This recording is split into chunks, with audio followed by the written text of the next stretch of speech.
చైతన్య రథ వీక్షకులకు స్వాగతం, నమస్కారం. జగన్మోహన్ రెడ్డి తన వాహనం చేత చంపించబడ్డ సింగయ్య భార్య లూద్ మేరీని బ్లాక్మెయిల్ చేసి తన మీద కేసు పెట్టిన ఆమెను ఇంటికి పిలిపించుకొని బెదిరించి 10 లక్షలు ఇస్తానని ఆశ చూపి ఆ నెపాన్ని టీడీపీ పార్టీ నాయకుల మీద వేయడాన్ని విశ్లేషించడానికి మనతో పాటు ప్రముఖ రాజకీయ విశ్లేషకులు అంకమరారు ఉన్నారు. వారిని అడిగి సింగయ్య మృతి, లూద్ మేరీ బ్లాక్మెయిలింగ్, జగన్మోహన్ రెడ్డి వికృత రాజకీయ క్రీడ అడిగి తెలుసుకునే ప్రయత్నం చేద్దాం. సార్ నమస్తే. నమస్తే. నిన్న లూద్ మేరీని ఇంటికి పిలిపించుకుని పరామర్శించి జగన్మోహన్ రెడ్డి ముద్దాయిగా ఉండి ఆమె కేసు పెడితే ఇంటికి పిలిపించుకోవడం తప్పు, నేరం. దాన్ని మళ్ళీ ఎదటవాళ్ళ మీద మోపడాన్ని ఎలా చూస్తారో ఎట్లా విశ్లేషిస్తారు? అంటే చంద్రముఖి సినిమా చూశాను ఇప్పుడు. చంద్రముఖి సినిమాలో ఇలానే జరుగుతూ ఉంటుంది అన్నమాట. అంటే 2 రకాలుగా ప్రవర్తిస్తూ ఉంటుంది జ్యోతిక. నిజంగానే ఆ అమ్మాయిని చూసి, లూద్ మేరీ గారిని చూసి బాధపడాలో జాలిపడాలో అర్థం కాని పరిస్థితి. ఎందుకంటే మొట్టమొదటగా తన భర్త ఇలా చనిపోయిన దానికి ఫిర్యాదు చేసిందే ఆమె. ఆ ఫిర్యాదు ఆధారంగానే నమోదు చేశారు. ఈరోజు దాని గురించి విచారిస్తున్నారు. ఆ విచారించే క్రమంలో భాగంగా ఆ రోజు అక్కడ ఉన్నటువంటి ఎస్పీగా పనిచేస్తున్నటువంటి సతీష్ అనే వ్యక్తి చేసినటువంటి చిన్న తొందరపాటు చర్య వల్ల ఈరోజు ప్రభుత్వం ఈ మూల్యం చెల్లించుకోవాల్సిన పరిస్థితి వస్తూ ఉంది. అంటే ప్రభుత్వం మూల్యం చెల్లించుకోవటం లేదు, కాకపోతే ఏంటంటే ఈ అభియోగాలకు ఆస్కారం దొరికింది. తర్వాత మళ్ళీ ఆయన 22వ తారీఖు 18వ తారీఖు సంఘటన జరిగితే 22వ తారీఖు నాడు మళ్ళీ వివరణ ఇచ్చేసి జగన్మోహన్ రెడ్డి వాహనం కిందే పట్టడం కూడా జరిగిందని చెప్పని ఈరోజు ఛాయాచిత్రాలతో సహా ప్రజలకి చూపించారు. మామూలుగా దాన్ని విచారణ సంస్థలు కూడా నిర్ధారించినాయి. ఆయన మీద ఇప్పుడు అభియోగం ఉంది. ఆ అభియోగానికి సంబంధించి ఆయన న్యాయస్థానాన్ని ఆశ్రయిస్తే న్యాయస్థానం వెలుసుబాటు ఇచ్చింది. ఇప్పుడు అదే న్యాయస్థానాన్ని మళ్ళీ ప్రభుత్వం వెళ్లాల్సిన పరిస్థితి ఏర్పడింది. కారణం ఏందంటే ఆయనకు వెలుసుబాటు ఇచ్చిన తర్వాత ఆయనే కదా కారకుడు, రెండో ముద్దాయి ఆయనే కాబట్టి ఆయన వాళ్ళ దగ్గరికి వెళ్ళకూడదు, వాళ్ళని ఆయన దగ్గరికి పిలిపించుకోకూడదు. దీనికి సంబంధించినంత వరకు కార్యక్రమాలు ఏమీ ఆయన చేయకూడదు. ఈరోజు ఆయన పిలిపించుకున్నాడు. సరే, బెదిరించారని చెప్పని తెలుగుదేశం పార్టీ వాళ్ళు అంటున్నారు. మమ్మల్ని లోకేష్ బాబు గారు మనుషులు వచ్చి బెదిరించారని చెప్పని ఆమె చెబుతూ ఉంది. అంటే అంతకు ముందు దాకా, అంటే ఇప్పుడు 15 రోజులు ఇప్పటి వరకు ఆమె కానీ వాళ్ళ కుటుంబ సభ్యులు ఎవరు కానీ దీని గురించి ఈ విధంగా మాట్లాడలేదు. ఇప్పుడు జగన్మోహన్ రెడ్డిని వచ్చి పలకరించి జగన్మోహన్ రెడ్డి వాళ్ళని పరామర్శించిన తర్వాత మాత్రమే ఆమె బయటకు వచ్చి మాట్లాడుతుంది. అంటే అది కూడా మీరు ఒకసారి చూడండి, ఆ మాట్లాడే విధానం కానీ కానీ పక్క నుంచి ఎవరెవరు చెప్తున్నారు అందిస్తున్నారు అని అర్థమైపోతూ ఉంది. కాబట్టి ఇది కావాలని వాళ్ళ మెడకు చుట్టుకోబోతుంది. కాబట్టి జగన్మోహన్ రెడ్డికి కూడా దీంట్లో శిక్ష పడబోతుంది. కాబట్టి వాళ్ళు అతన్ని తప్పించటం కోసం ఈరోజు ఈ లూద్ మేరీని బెదిరించి భయపెట్టి ప్రలోభపెట్టి చేశారని తెలుగుదేశం పార్టీ వాళ్ళు ఆరోపిస్తున్నారు. వాళ్ళ ఆరోపణకి ఒక రకంగా చూసుకుంటూ ఉంటే కనపడుతున్న విషయాలన్నీ కళ్ళ ముందు కనపడుతున్నాయి చూస్తూ ఉంటే ధృవీకరించాల్సిన పరిస్థితి అయితే కలుగుతూ ఉంది.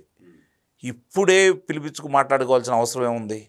న్యాయస్థానంలో ఇప్పుడు వెలుసుబాటు వచ్చింది. 2 వారాలు అవకాశం ఇచ్చారు. అది కూడా ప్రభుత్వ తరపున నుంచి 2 వారాల సమయం కోరారు కాబట్టి ఆయనకు అవకాశం ఇవ్వడం కూడా జరిగింది. ఈ పరిస్థితిలో అతను పిలిపించుకున్నాడు అంటే దీన్ని కింద స్థాయిలో మాత్రం ఏమి జరగట్లేదు. మీరు గమనించుకోండి, పై స్థాయిలోనే వాళ్ళ యొక్క ప్రయత్నాలు జరుగుతున్నాయని చెప్పి స్పష్టంగా అయితే మనకి అర్థమైపోతూ ఉంది. అది ఎవరితోటి మాట్లాడుకుంటున్నారో ఏం చేస్తున్నారో అనేది తీసి పక్కన పడేస్తే జగన్మోహన్ రెడ్డి అనే వ్యక్తికి దీంట్లో సంబంధం లేదని చెప్పించుకోవడం కోసం ప్రయత్నం చేస్తున్నారు. జగన్మోహన్ రెడ్డి వాహనం అనేది ధృవీకరించారు విచారణ సంస్థలు, అందులో ఎలాంటి సందేహం లేదు. ఇప్పుడు రామిరెడ్డి, అతను వెంకటరామరెడ్డి అనే ఎవరైతే ఉన్నాడో అతనికి సంబంధించి అతను వాహన చోదకుడు, అతనికి అనేది శిక్ష అయితే పడుతుంది. అందులో ఎలాంటి సందేహం కూడా ఏం లేదు. మిగిలిన ఇతను, అలాగే పేర్ని నాని, విడుదల రజని, వైవి సుబ్బారెడ్డి వాళ్ళు అది కూడా వాహనంలో ఉన్నారని వాళ్ళని కూడా ముద్దాయిలుగా చేర్చారు. సరే, వాళ్ళకి సంబంధించింది అవుతుందో తీసి పక్కన పడేస్తే జగన్మోహన్ రెడ్డికి మాత్రం ఇప్పుడు ఈ కారణం ఆయన ఇంతకుముందు వరకు ఎట్లా ఉన్నా కూడా ఇప్పుడు ఆమె ఇంటికి పిలిపించుకొని మాట్లాడిన కారణంతో నిస్సందేహంగా అతను ముద్దాయి అయితే అవుతాడు. అందుట్లో ఎలాంటి సంబంధమే లేదు. ఇప్పుడు న్యాయస్థానం ఏ విధంగా స్పందిస్తుంది, ప్రభుత్వం ఎంత వేగవంతంగా దీన్ని న్యాయస్థానం దృష్టికి తీసుకొస్తుందనే దాని మీదే ఇప్పుడు జగన్మోహన్ రెడ్డి భవిష్యత్తు ఆధారపడి ఉంది. అయితే మాత్రం నేను నిస్సందేహంగా చెప్పగలను. ఇదిలా ఉంటే సార్, జగన్మోహన్ రెడ్డిని కలిసి ఆమె బయటకు వచ్చిన తర్వాత నా భర్త అంబులెన్స్లోనే చనిపోయాడు అంటూ తీవ్ర ఆరోపణలు చేసింది. అంటే వైద్య సిబ్బందిని కూడా బ్లాక్మెయిల్ చేసే ప్రయత్నం, లేదా వైద్య సిబ్బందే చంపారన్న ఆమె చెప్పడం ఆమె ఉద్దేశమా? అంటే ప్రభుత్వం చంపించింది, అది లోకేష్ బాబు గారి మీద నెట్టించాలని చెప్పని వాళ్ళు ప్రయత్నాలు అయితే స్పష్టంగా కనపడతా ఉన్నాయి. ఎందుకంటున్నానంటే ఆమె 50 మంది మా ఇంటికి వచ్చారు, మా దళిత నేతలే వచ్చారు, ఇవన్నీ చెబుతుంది తప్ప ఆ ఊరి వాసి కల్లూరి శ్రీనివాసరావు అనే కుర్రవాడు తెలుగుదేశం పార్టీ వ్యక్తి, క్రియాశీలకంగా ఉండే వ్యక్తి, అతను వెళ్ళి 50,000 రూపాయలు ఇచ్చిన విషయం మాత్రం చెప్పట్లా. లేదా ఖర్చులకు 50,000 ఆర్థిక సహాయం ఆర్థిక చేశాడని చెప్పి అన్నారు. ఆ విషయం మాత్రం చెప్పట్లా. అంటే అది దాచిపెడుతుందంటే దాని అర్థం ఏంటి? మరి ఆ రోజు అతనే 1 గంట సేపు అక్కడే ఉన్నాడు. ఇది కావాలని చెప్పని ప్రభుత్వం మీద. మరి ఇప్పుడు లోకేష్ బాబు గారి అంశం బయటకు ఎందుకు వచ్చింది? లోకేష్ బాబు గారు పంపారు అని చెప్పి బెదిరించారని కూడా చెబుతోంది. ఇక్కడ గమనించుకోవాల్సిన అంశం ఏంటంటే బెదిరించారని కూడా చెబుతుంది. మరి ఇప్పటివరకు ఎందుకు చెప్పలేదు? బెదిరించిన వాళ్ళ దగ్గర 50,000 ఎందుకు తీసుకుంది? ఇప్పటివరకు ఎందుకు చెప్పట్లేదు? అంటే ఇవన్నీ కూడా కావాలని చేస్తున్నారని స్పష్టంగా అర్థమైపోతుంది. కాబట్టి అందుకే లోకేష్ బాబు గారు కూడా ఇది ఒక సవాల్గా స్వీకరించాలి. ఎందుకంటే ఆయన పేరు కూడా ఉదాహరించారు. ఈ నేరాన్ని జరుగుతున్న దానికి సంబంధించినంత వరకు వాళ్ళు తప్పించుకొని ప్రభుత్వాన్ని అలాగే లోకేష్ బాబు గారిని ఇబ్బంది పెట్టాలని ప్రయత్నం చేస్తున్నారు. కాబట్టి ఈరోజు దళిత సంఘాలను కూడా నేను ఒక ప్రశ్న వేస్తున్నాను. మీ మాదిగ కులానికి చెందినటువంటి సింగయ్య అనే వ్యక్తి చనిపోతే దళిత సంఘాలు ఎవరి వాహనం కింద చనిపోయినా అది వేరే విషయం. నాకు ఒక అనుమానం కూడా వస్తూ ఉంది. అదే కనుక అదే వాహనం కింద వాళ్ళ నాయకులు ఎవరన్నా పొరపాటున ఇట్లానే పడి ఉండట్టయితే అప్పుడు కూడా ఇట్లానే వెళ్ళేవాడా జగన్మోహన్ రెడ్డి? వాళ్ళ ఇంటికి వెళ్ళి పరామర్శించకుండా ఉండేవాడా? దళితులనే చూడొచ్చుకోండి మీరు. ముఖ్యంగా వాళ్ళకి ఏం జరిగినా కూడా రాష్ట్రంలో ఆయన అధికారంలో ఉన్నప్పుడు ఏ దళిత కుటుంబం దగ్గరికి వెళ్ళి ఈయన పరామర్శ చేయలేదు, పరామర్శించలేదు. ఏ దళిత సంఘ నాయకుడు కూడా మాట్లాడలేదు, ఖండించలే. అసలు భయపడిపోతారన్నమాట. కానీ అదే తెలుగుదేశం ప్రభుత్వంలో జరిగితే మాత్రం ఎగబడుకుంటూ వచ్చేవాళ్ళు. మరి ఇప్పుడైనా సరే తెలుగుదేశం ప్రభుత్వంలో జరిగింది కదా, ఆ కుటుంబానికి న్యాయం జరగాలని చెప్పని న్యాయ విచారణ చేయమని ఎందుకు రావట్లేదు ఈ దళిత సంఘాలు? కోరాలి కదా. మరి అంటే ఇక్కడే అర్థమైపోతూ ఉంది. అంటే ఇక్కడ ఎంత చేసినా కూడా ఈ ప్రభుత్వం కూడా గుర్తుంచుకోవాల్సిన విషయం ఏంటంటే ఎవరు తన మనుషులు ఎవరు పరాయి వాళ్ళు అనేది తీసి పక్కన పడేస్తే ఇలాంటి సంఘటన జరిగిన సందర్భంగా న్యాయ విచారణ అనేది, అలాగే దోషులు ఎవరైతే ఉంటారో వాళ్ళకి కఠినతరమైనటువంటి శిక్షలు పడే విధంగా కనుక విచారణ జరిగితే భవిష్యత్తులో ఇలాంటి ఇబ్బందులు లేకుండా ఉంటాయని అయితే నేను భావిస్తున్నాను. ఇప్పుడు జరిగిన దానికి అతనికి సంబంధించి ఇంకో రెండో అతను కూడా ఉన్నాడు, జయవర్ధన్ రెడ్డి.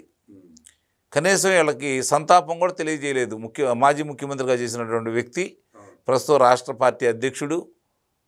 ఆయన కనీసం దాని గురించి ఎక్కడ సానుభూతి కానీ సంతాపం కానీ ఏమీ లేదు. మరి మిగిలిన వాళ్ళు కూడా దాని గురించి అసలు ఏమీ మాట్లాడట్లేదు. మూడో అతను కూడా చనిపోయాడు, అతను గ్రామానికి సంబంధించినటువంటి మధు అనే వ్యక్తి. వీళ్ళని ఇంటికి పిలుచుకుని పరామర్శించాడు, అతని ప్రస్తావన కూడా లేదు. ఇప్పుడు ఇంకోటి ఏంటంటే ఇప్పుడు ఈ జరుగుతున్న ఉదంతాలన్నీ చూసుకుంటా ఉంటే ఒక వ్యక్తి కోసం, ఒక వ్యక్తి పర్యటన కోసం, ఒక వ్యక్తి మళ్ళీ అధికారంలో రావాలనే తాపత్రయపడుతున్న విధానంలో ఎంతమంది బలిపశువులు కావాలి?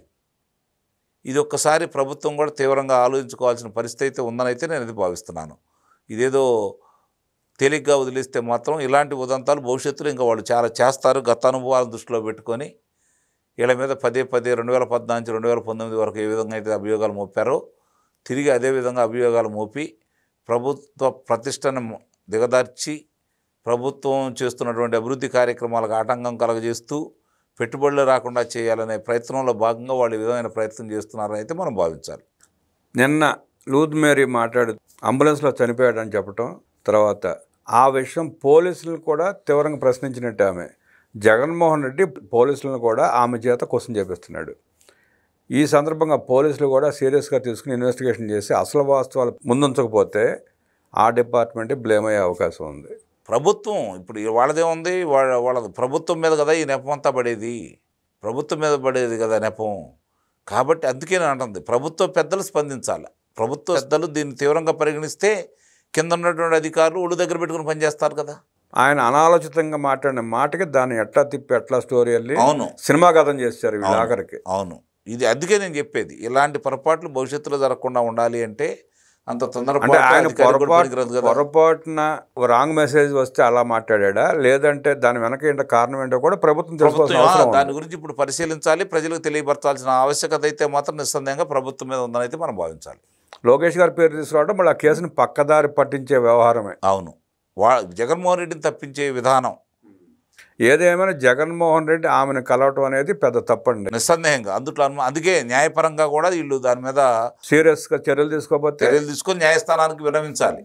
సింగయ్య మృతి పట్ల జగన్మోహన్ రెడ్డి లూథ్ మేరీని కలవడం తప్పంటూ అనేక విషయాలు మనతో పంచుకున్న అంకమరావుకి ధన్యవాదాలు తెలియజేస్తూ నమస్కారం.